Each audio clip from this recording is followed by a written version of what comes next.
Olá, tudo bem com você? Passou bem esta semana? É muito bom quando chega o final de semana e a gente pode estar aqui falando sobre coisas de Deus, não é? Antes de entrarmos no assunto, eu quero falar duas coisas.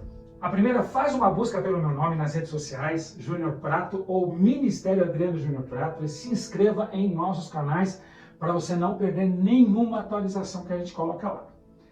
E a segunda coisa é assim, é que se você está sendo abençoado por esses vídeos, compartilhe com as pessoas que você conhece.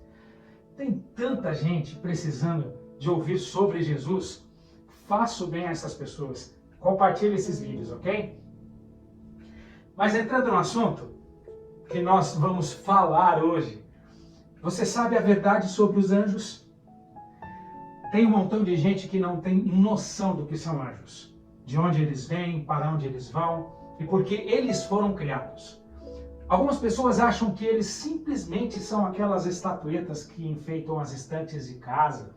Outros ainda acham que os anjos são cupidos que ficam flechando o coração das pessoas por aí e as pessoas se apaixonam loucamente umas pelas outras depois de serem flechadas. Outras acham que os anjos ficam nas nuvens tocando harpa o dia inteiro e possuem aqueles cabelinhos cacheadinhos. Outros, ainda mais místicos, acreditam que são visitantes extraterrestres ou espíritos de mortos que podem comunicar-se conosco. Como eu digo, tem nada disso.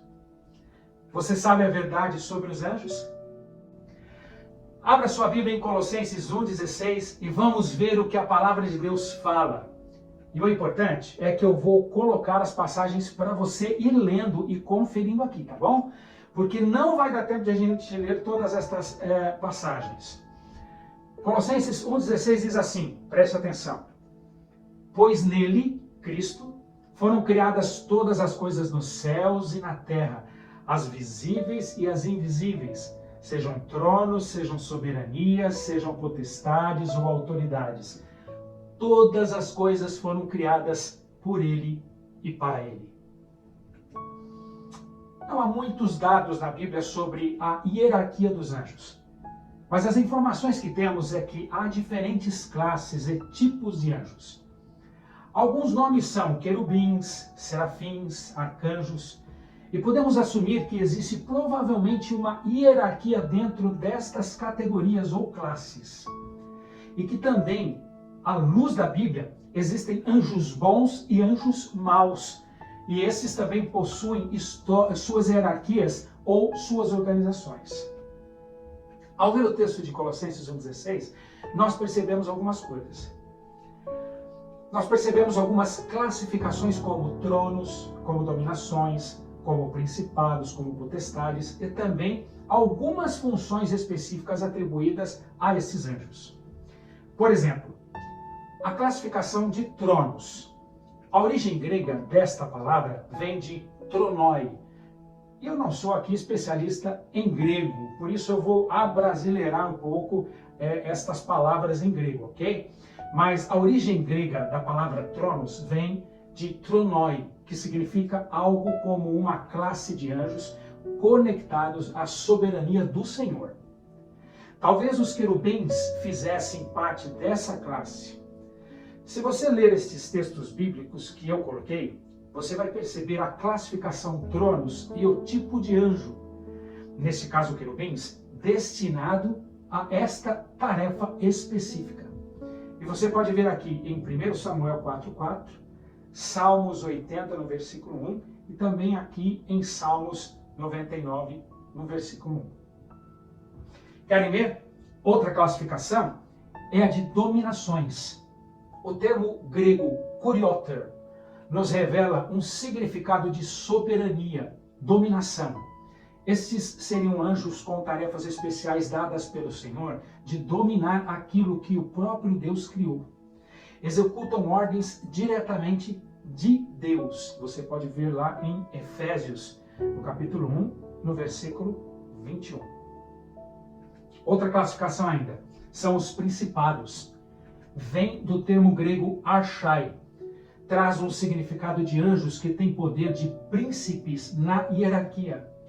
E você pode ver lá em Daniel 10, no versículo 13. A classificação de potestades é uma classe de anjos com autoridade especial. São muito poderosos, mas não são onipotentes e estão sob o domínio do Senhor. E você pode ver isso em 2 Reis 19, 35. Essas foram as classificações. Agora, dentro das classificações, existem as categorias como anjos do Senhor, arcanjos, anjos eleitos, querubins, serafins, por exemplo. Anjos do Senhor. A palavra grega para anjo é angelos, que quer dizer mensageiro. Ou seja, um anjo é um mensageiro do Senhor.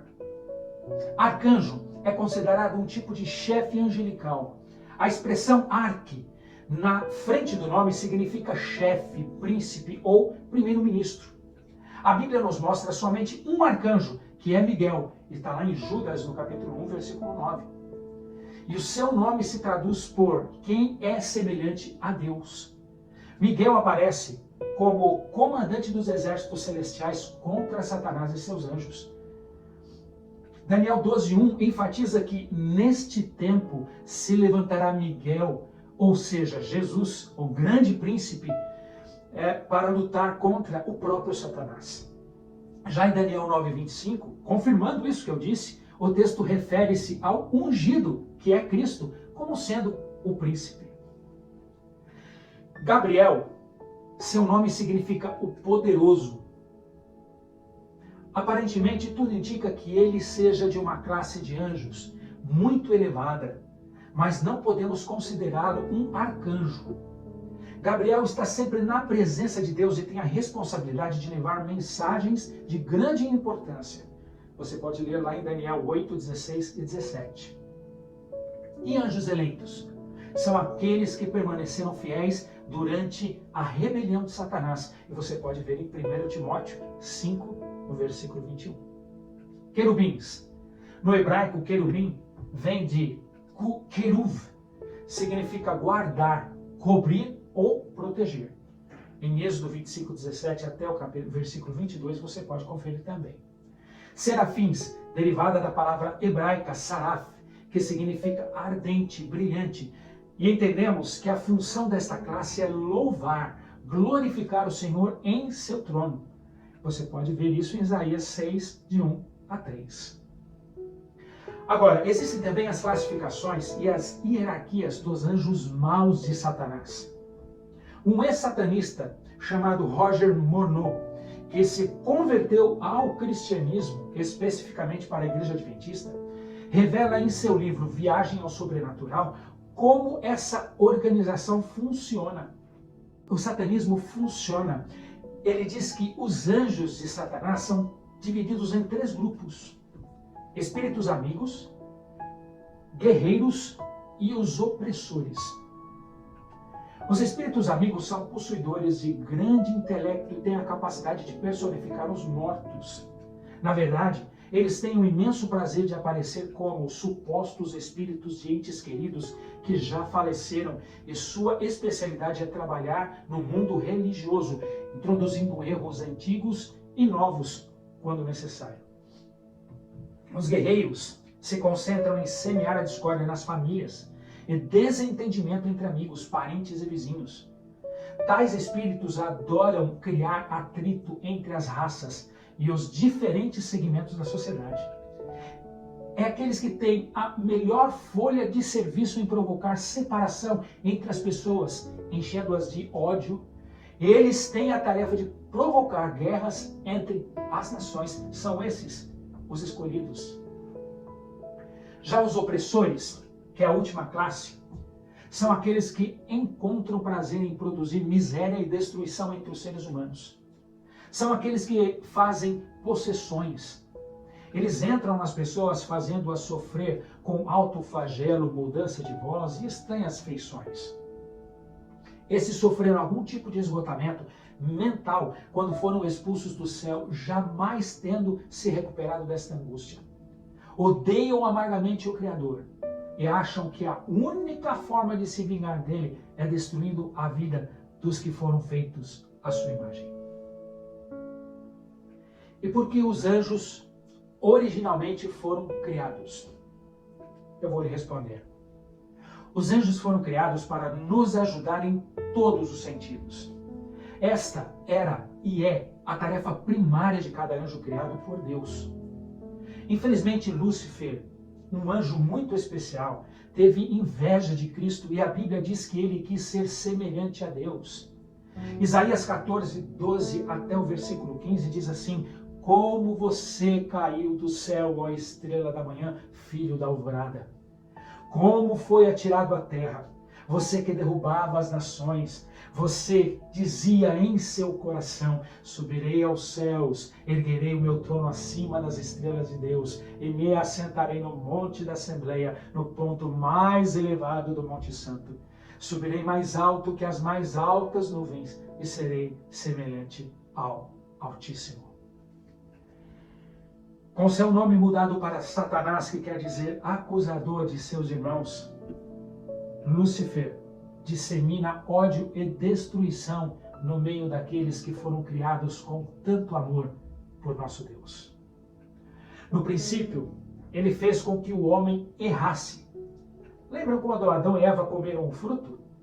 Então, foi nesse momento que o pecado entrou no mundo. Essa foi a primeira mentira de Satanás. E a partir de então, tudo o que você vê e ouve de mal neste planeta é produzido por Satanás.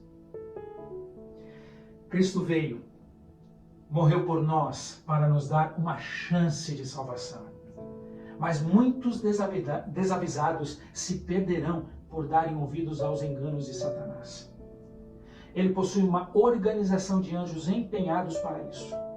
Roger Morneau, esse ex-satanista que se tornou cristão, diz em seu livro que Satanás atua pessoalmente junto aos governantes desse mundo para que tudo vire um caos, e a cada dia ele está conseguindo isso. O Senhor Deus gostaria que nós tivéssemos a percepção aguçada para entender que estes seres poderosos que visitam o nosso mundo têm uma parte ativa e direta na nossa salvação. Ah, se nossos olhos espirituais pudessem ser abertos e víssemos esses seres celestiais atuando em nosso favor, entenderíamos aquilo que hoje não entendemos. Esses seres são anjos ministradores a serviço de Deus e frequentemente se disfarçam na forma de seres humanos como estranhos, e eles conversam conosco.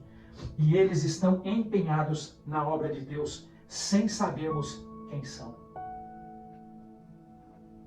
Em lugares isolados têm sido nossos companheiros em viagens perigosas, por exemplo, em navios castigados pelas tempestades. Anjos em forma humana têm falado palavras de ânimo para desviar o medo. E muitos desses passageiros pensam ser estes outros passageiros com quem nunca antes haviam falado. Depois que Jesus voltar, conheceremos esses seres que Deus colocou em nossa vida para nos ajudar e nos livrar. E reconheceremos então que eles nos ajudaram profundamente quando, conversando conosco, contarem os perigos que passamos e fomos livrados. Nós nos lembraremos de cada fato, de cada detalhe, e com o coração transbordando de alegria, nós os agradeceremos.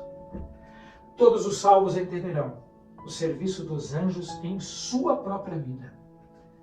Que maravilhoso será conhecer e conversar com o nosso anjo que nos guardou desde o nosso primeiro momento de vida.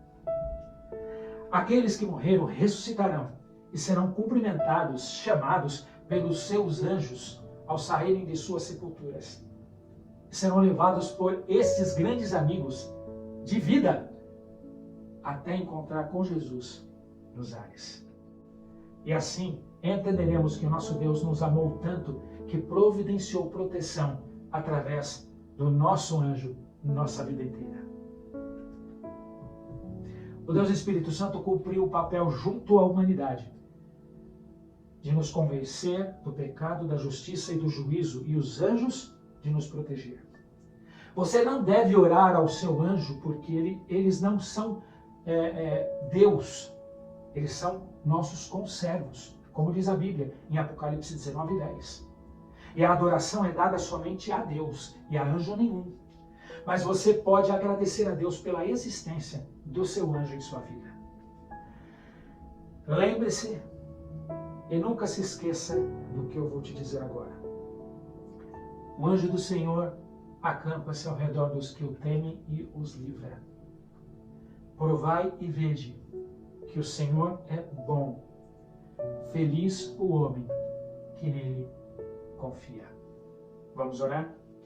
Senhor, nosso Deus e nosso Pai, nós em primeiro lugar agradecemos ao Senhor pelo anjo ministrador que o Senhor coloca ao nosso lado. Esses seres fantásticos e maravilhosos nos livram de todos os problemas, de todas as coisas ruins desta terra. E sabemos que o Senhor é quem colocou esses anjos para nos ajudar. Muito obrigado pelo nosso anjo e muito obrigado por nós entendermos o ministério dos anjos. Que o Senhor possa voltar logo e assim nós possamos ver o Senhor face a face e ali abraçarmos o Senhor, mas também cumprimentarmos e agradecermos o nosso anjo que esteve conosco a vida inteira. Muito obrigado por tudo. Nós te agradecemos em nome de Jesus. Amém, Senhor. Muito bom. Esse foi um tema mais didático, não foi um tema para reflexão.